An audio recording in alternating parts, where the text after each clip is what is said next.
Crystal Lim and Miss Macy Nuevo. Now, okay, so we are Big Bear Business right? Actually, we just literally asked them to on the spot, we asked them to come on down and show us what they've done.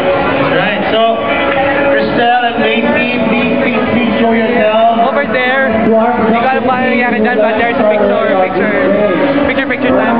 Yes, exhibit of Alfred of P. Alcala.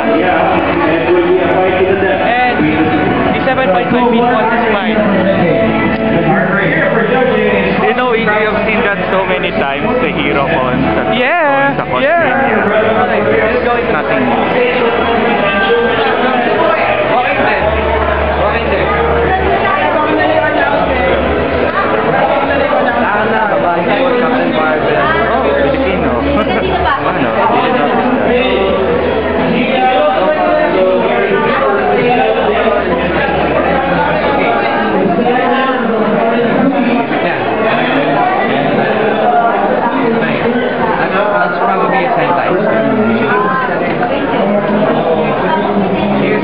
Yung wala sa laruan.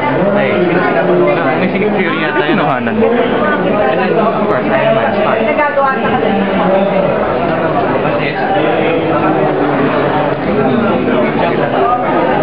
Star Wars. Thor. With spinning hammer. Okay. And now we are entering the Toy-Con gallery. Init. Okay. Ayan na. Over there, Mecha. So that's where they show their toys. They show their Coca-Cola, of course.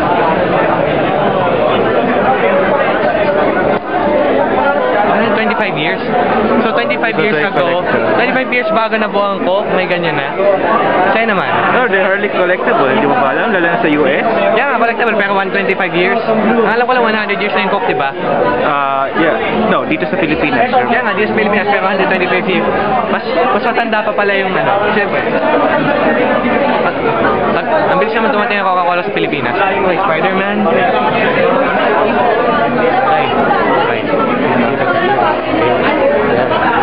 Right. Perfect Zero Plan. Hey.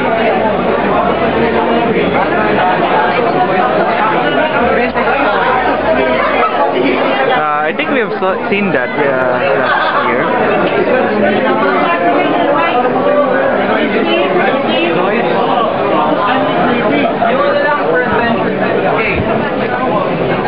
For Ghost Lightning. I can aim. Just aim. Aim at that. Look at the glory. Pinoy na nagmamanika. Guys. Ayan.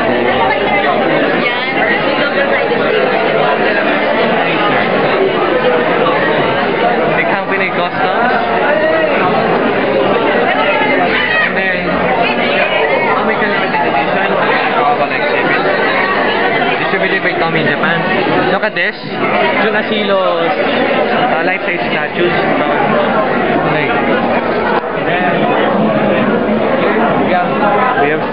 we have some.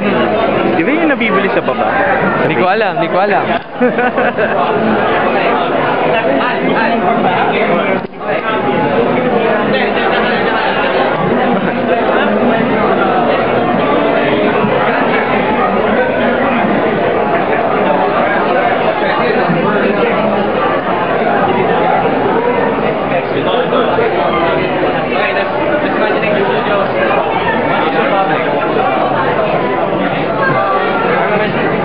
Factory. Yeah.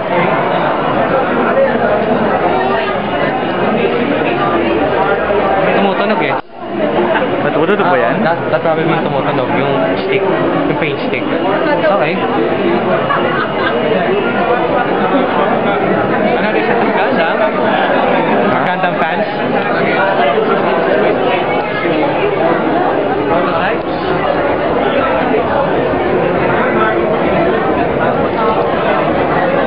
Here. And finally, yun na and go home.